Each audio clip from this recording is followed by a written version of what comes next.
Welcome to Healthcare du Jour, where we dish up and digest the latest in healthcare. For the next 30 minutes, sit back as we bring you insight, commentary, and discussion on trending topics to the table, all expertly served up by our host and his guests. Healthcare du Jour is brought to you by Carrium, the telehealth platform enabling healthcare's digital transformation, helping you care for people within the fabric of their daily lives. Now here's your host, Matt Fisher. Welcome back, and thank you for joining as we dive into the hottest topics in healthcare.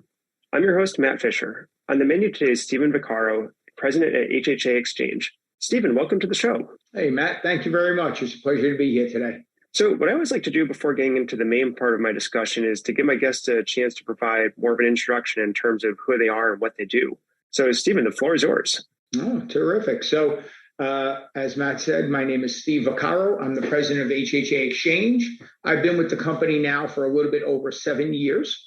In my role, I really focus a lot on the market side of our business and working really with our client base, which really has four main verticals: state Medicaid agencies, Medicaid managed care plans, provider agencies in the home care space, and then self-direction fiscal intermediaries. And we supply technology that also touches the caregivers in the home. So we really try and work with a technology solution that touches all the stakeholders.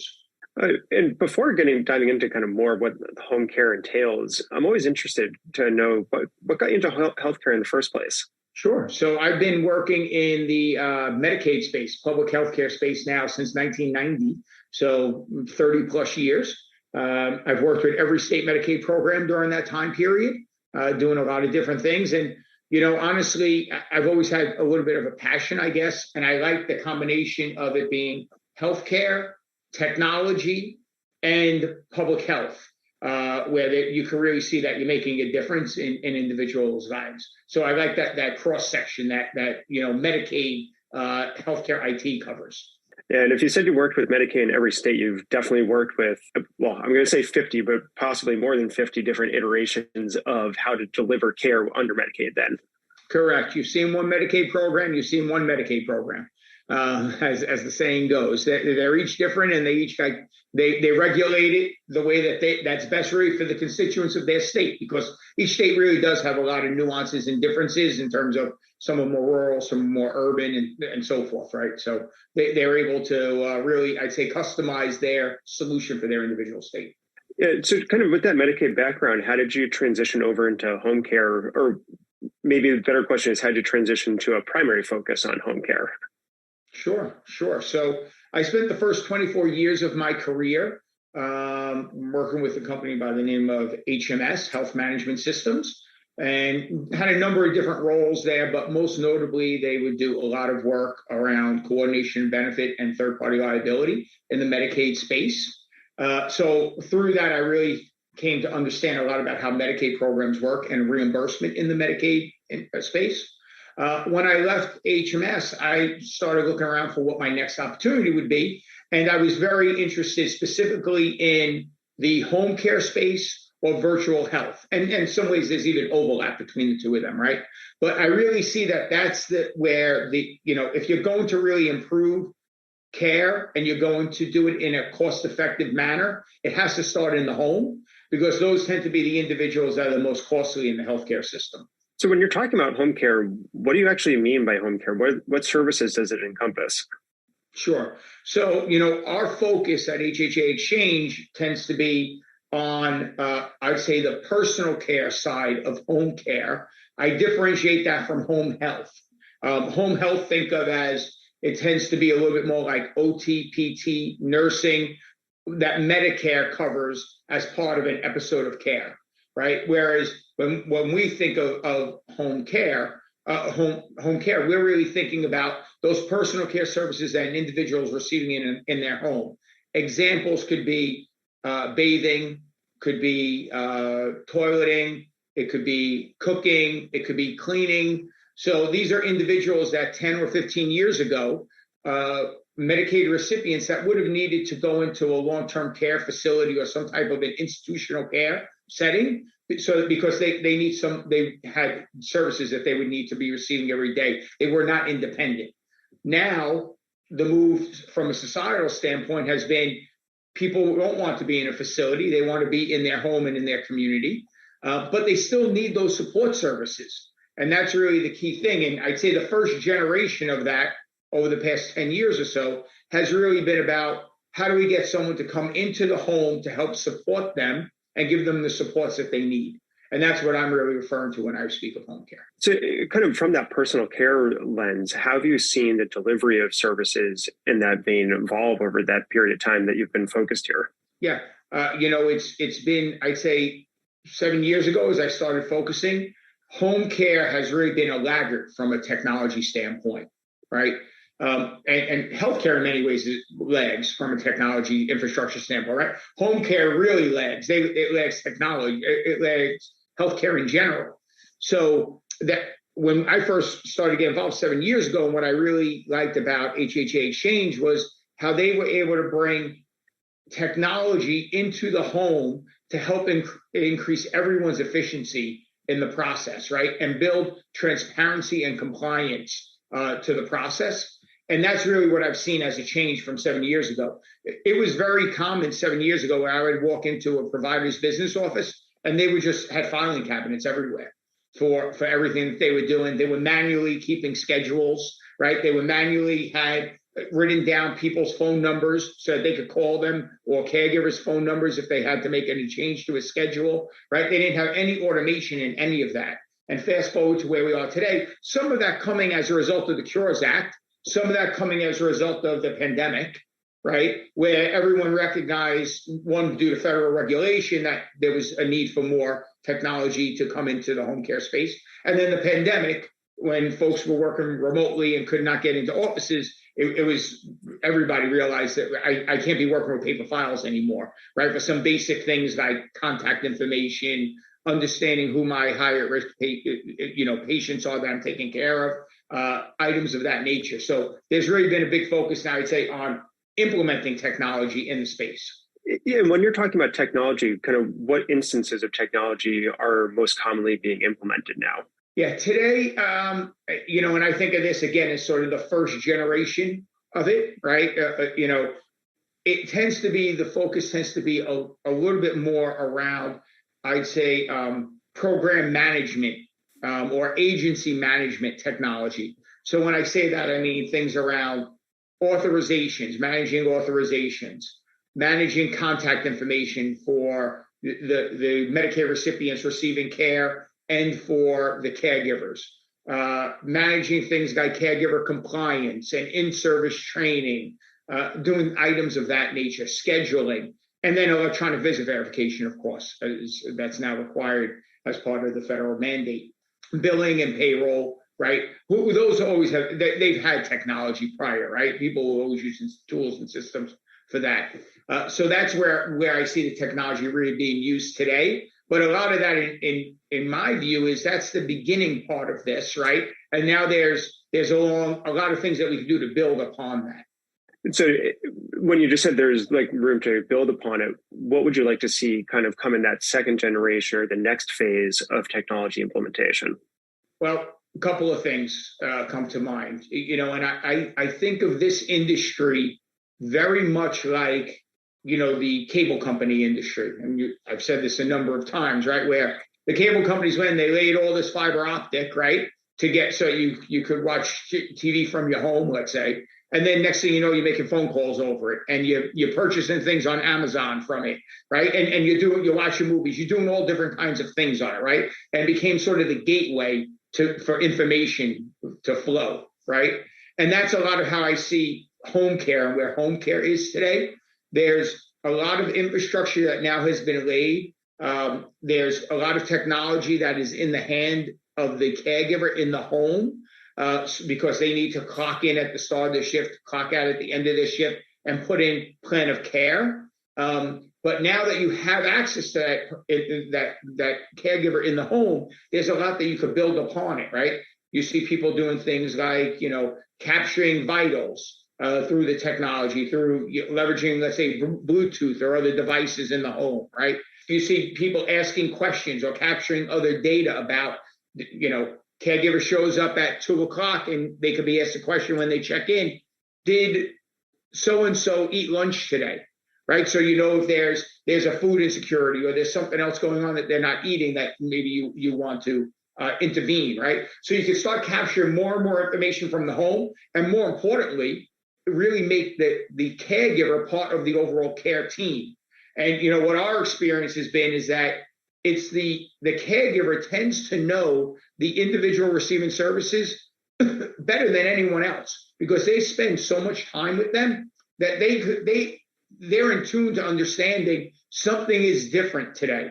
And you don't have to be a doctor or an RN, right, to notice that, right? Sometimes you could be with a family member or a loved one. You see they're a little bit off today. They're not feeling well today, right? So they're able to give us those kinds of observations, and then we could take that data in and we could trend that data over time, and we're able to see, hey, are there things that are changing, and using artificial intelligence to say, this is now an opportunity for someone to intervene. Maybe it's a phone call from a nurse.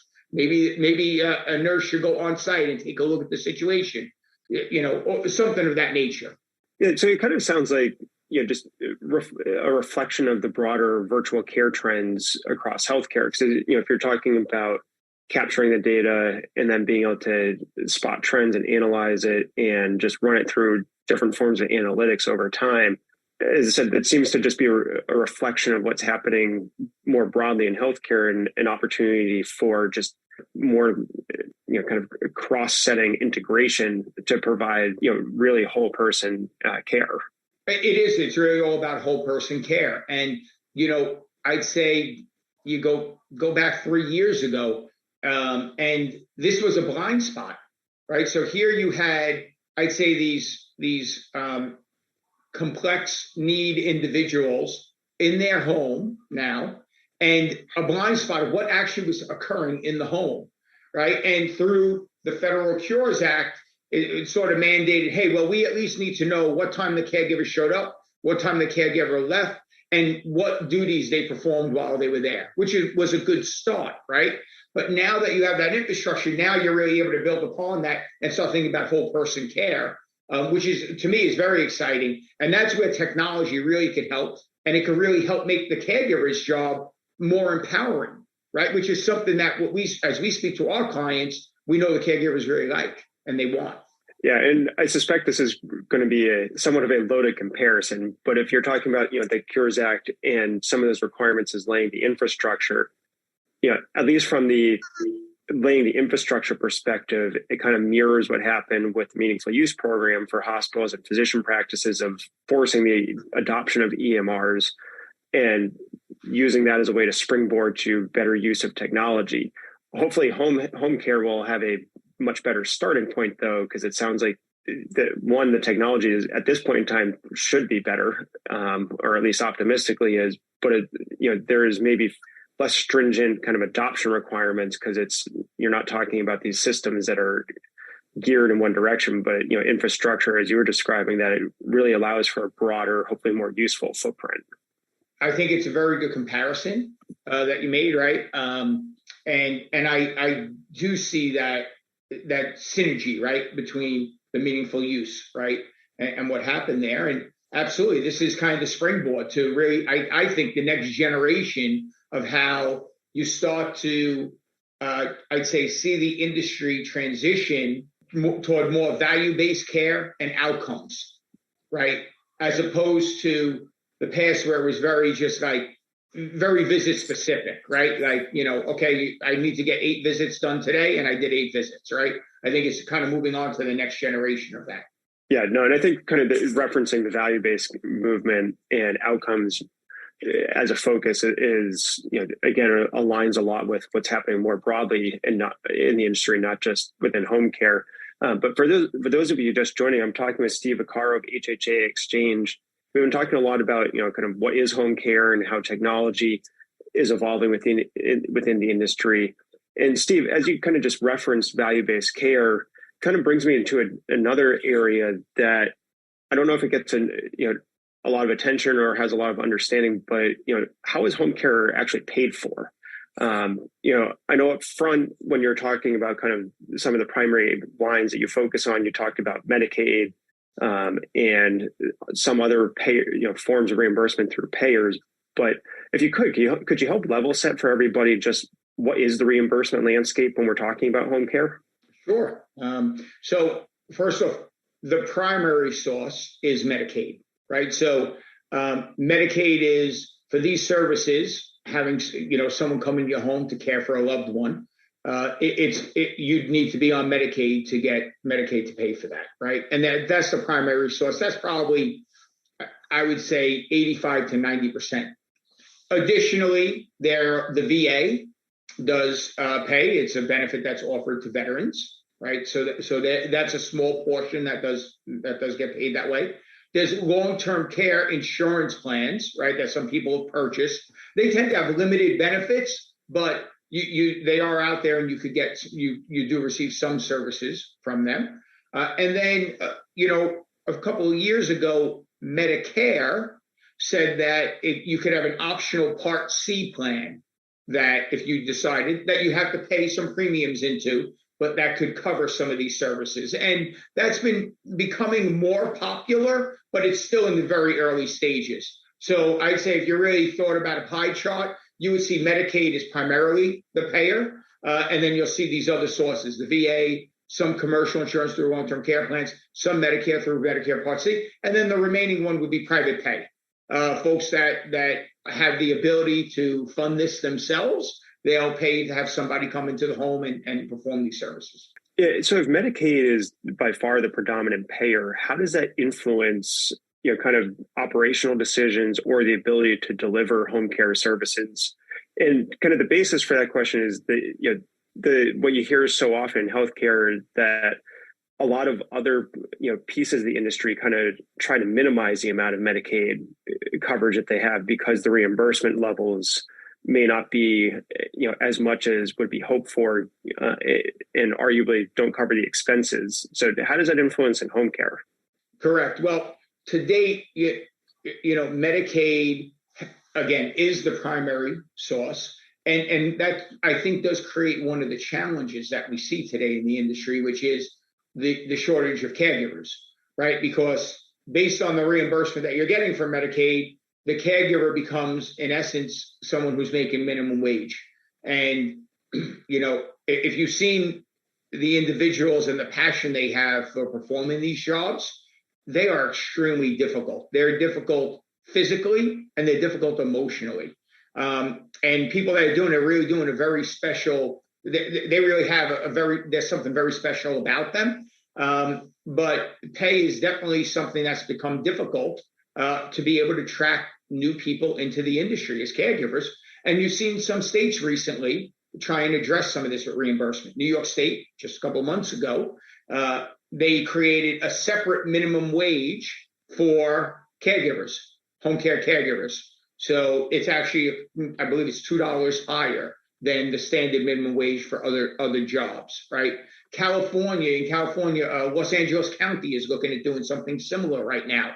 So I think that that's a trend that we're going to see, because I think everybody recognizes that the work that these individuals are doing is so important and so special, and it's really making a difference in people's lives. And it's not a minimum wage position, right? And there's always been this rhetoric or the stigma in the past of like it's an unskilled position, right? Which is, you couldn't be further from the truth, right? Because what they're doing really is very difficult work and very special work that they're doing.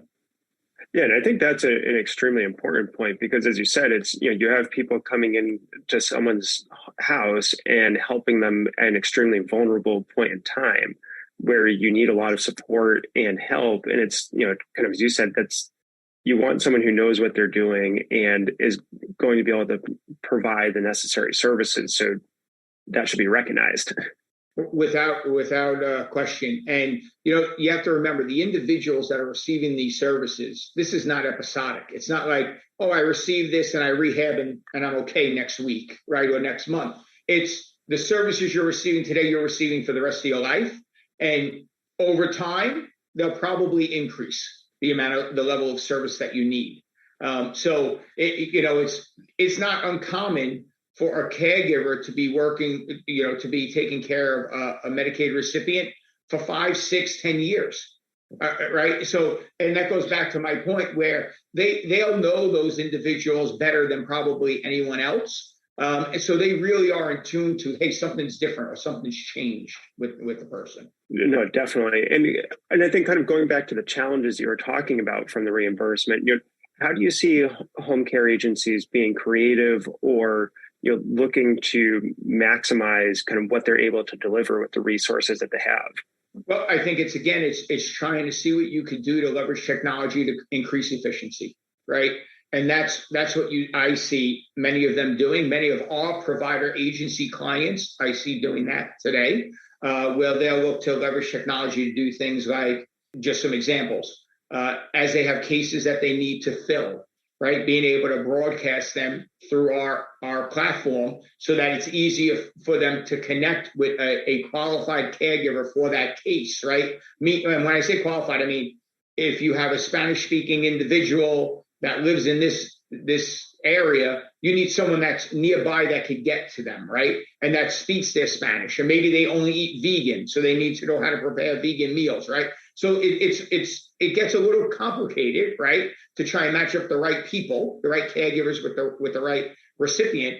So they'll leverage technology to do that. Whereas prior to that, they would pick up the phone and they would be calling one caregiver at a time, right? So just think how long that was taken, right? To do. Now they could broadcast that information out on the mobile app using our technology. The caregiver sees it, says, hey, I'm interested, I can cover it, and they can make that connection. That's one example. Another example is capturing more information from the home and just empowering the caregivers more, right? So you see a lot of times caregivers now, they like the idea that their voice is being heard from the home because they're able to give assessments of the situation in the home. They could talk about social determinants of health, right? Are there loose carpets in the home? And that could be a tripping hazard.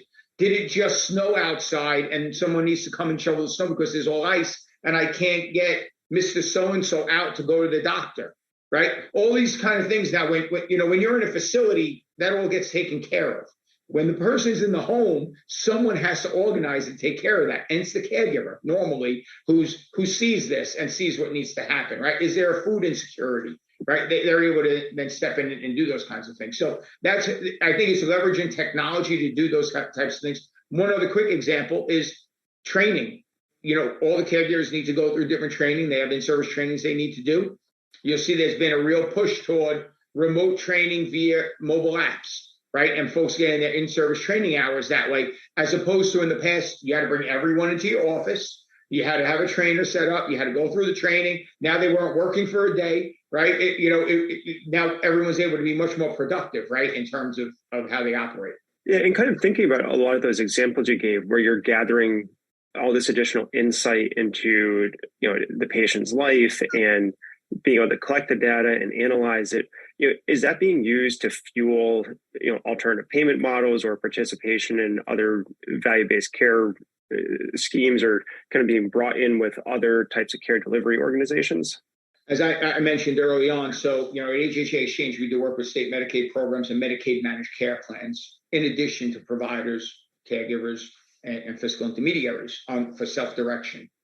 And we see a number of our payer clients taking different steps around what I would refer to as quote unquote value-based care or incentive payments, right? So in addition to the regular, let's say, transactional payment, you did a visit, you get paid X for a visit, right? Type of a thing.